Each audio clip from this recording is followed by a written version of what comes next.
Hello friends, बरायबाय Bodo Job Info official YouTube channel T आर्मीनि official notification लाबोदों मा documents को नांगोन बा हाइदा बेसेबां नांगोन photocopies बेसेबां नांमारगोन कक्राझार सिलचर आरो डिब्रुगड़आव रिलिज जानो थांगासिनो नटिसआ दा क्वालिफिकेशन पार्सेन्टआ बेसेबां नांगौ नोंथांमोना गोबां कन्फ्यूज जागासिनो टी आर्मीनि सायाव दा गोबाव खालामा जों नायगोन official notice जाय नोंथांमोना Bodo Job Info official YouTube चेनेलाव फैदोंमोन गोदानै साबस्क्राइब खालामना ला जेब्लायबो साख्रिनि आपडेट मोनबाय थागोन लोगोसे सरकारि लन स्किमनि आसनिनि सायावबो नोंथांमोना बर' रावजों लेटेस्ट आपडेट मोननो हागोन दा गोबाव खालामा जों थांसै अफिशियेल नटिस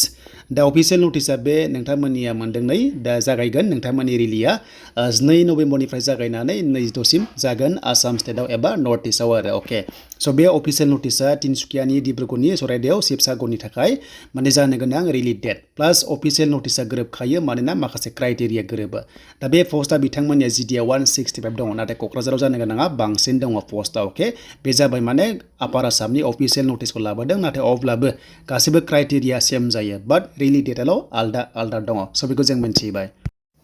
दा बेखायनो जायफ्रा डिब्रुगड़ दङ तिनसुकिया दङ सराइदेव दङ शिबसागर दङ बेनिफ्राय अरुणाचल दङ नोंथांमोननिया ओरैबायदि डेट दङ नै बेखौ नोंथांमोना नायदो स्क्रिनशट खालामना ला डेट दङ बेनिफ्राय जायगा लकेसन नामा दङ नै नोंथांमोना मोनदों जे नोंथांमोना सिटिया गाव होनाय दङ बेयाव जागोन डिब्रुगड़आव थांनानै रिलिखौ हैनांगोन आरो टाइमिंआ रिपर्टिं टाइमा फुंनि 5टानिफ्राय जागोन बेखौ नोंथांमोना थांनांगोन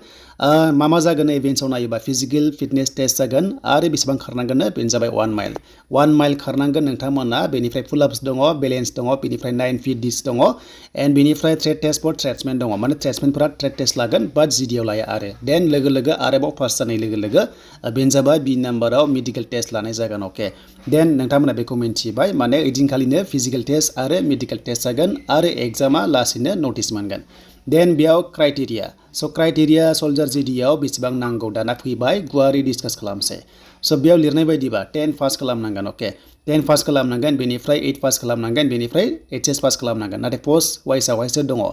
दा बेखायनो जिडियाव खारोबा नोंथांमोना 45% बेयाव नोंथांमोना नांथारगोन एबा सेकेन्ड डिभिजन नांगोन जुदि 10 पासआव स' बेनिफ्राय गासैबो साबजेक्टआव 33 नाम्बार मोननाय जानांगोन होनना बुंदों इच साबजेक्टआव माने गासैबो साबजेक्टआवनो 33 मोननाय जानांगोन थ' बेखौ नोंथांमोना मोनथिबाय बेनिफ्राय नोंथांमोना बेखौ नायदो आरो ओरै जादोंमोन सिगांनि टी आर्मिया जुदि नोंथांमोना सोरबा पार्सेन्टआ मिलायाबा एचएस पास जाबानो डाइरेक्ट जिडियाव खारनो हानाय कन्डिसन दङमोन स' बेयाव होनाय जायाखै बेखौ देन बेनिफ्राय सल्जार ट्रेड्समेनाव नायोबा नोंथांमोना क्लास 8 पास खालामनाय जाथारनांगोन बेनिफ्राय गासैबो साबजेक्टआव 33 नांगोन ओके नाथाय बेयाव पार्सेन्टनि खोथा गैया आरो गासैबो ट्रेड्समेनखौ खारोबा नोंथांमोना खालि नोंथांमोना 10 पास खालामनांगोन बेनिफ्राय 33 नाम्बारा जेरावबो साबजेक्टआव माने मोननाय जानांगोन होनना बुंदों आरो क्लार्कआव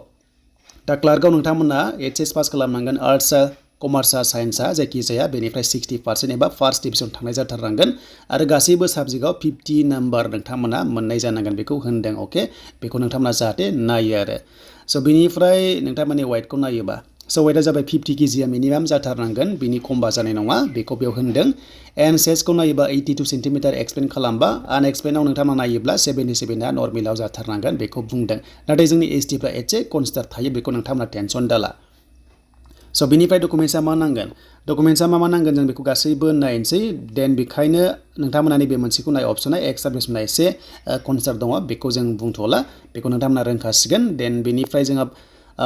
डकुमेन्ट्सआ मा नांमारगोन बेयावसो गोबां गोनो गोथो जागासिनो दङ दा बे अफिसियेल नटिसआव लिरनाय बायदिबा नोंथांमोना मा बार्थ सार्टिफिकेटआ नांगोन ओके जुदि मेट्रिकआव एडमिट गैयाबा आरो माने एडमिटआ जुदि गोरोन्थिबा बार्थ सार्टिफिकेट थाबाबो जागोन आरो जायखिजाया बार्थ नङाबा 10 पासनि एडमिटआ बेबो जागोन स' बेनिफ्राय क्वालिफिकेसननि सार्टिफिकेट लोगोसे मार्क्स गासैबो नांथारगोन नोंथांमोना अरिजिनेलखौ लांफाथारनांगोन प्लास जेरक्स कपि लांफानांगोन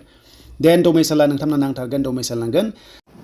20 फट'कपिस गासै 20 फट'कपिस नांगोन बेनिफ्राय आधार कार्ड आरो पेन कार्ड नांथारगोन कास्ट सार्टिफिकेटआ जोंनि नर्मेला एसटिआ बेनो जागोन अनलाइन जा अफलाइन जा बेनो जायो बेनिफ्राय नोंथांमोना रिलिजन सार्टिफिकेट नांगोन जुदि कास्ट सार्टिफिकेटआव हिन्दु ख्रिस्टियान लिरनाय गैयाबा नोंथांमोना बेखौ जास्ट माने नांगौ जायो आरो बाट एसेबां मेजर नङा बियो केरेक्टार सार्टिफिकेटआ नांथारगोन गावबुरानिफ्राय नोंथांमोना लाबोनांगोन जों जायखौ गावबुरा होनना बुङो बेनिफ्राय लाबोनांगोन ओके एन्ड मेरिट आनमेरिट सार्टिफिकेट बेखौ नांगौ आरो बेबो जास्ट गावबुरानिफ्राय मोनसे फरवार्डिं लिरनांगौ जे बियो आनमेरिट होननानै एबा मेरिट होननानै आरो ओके बेखौ बिदों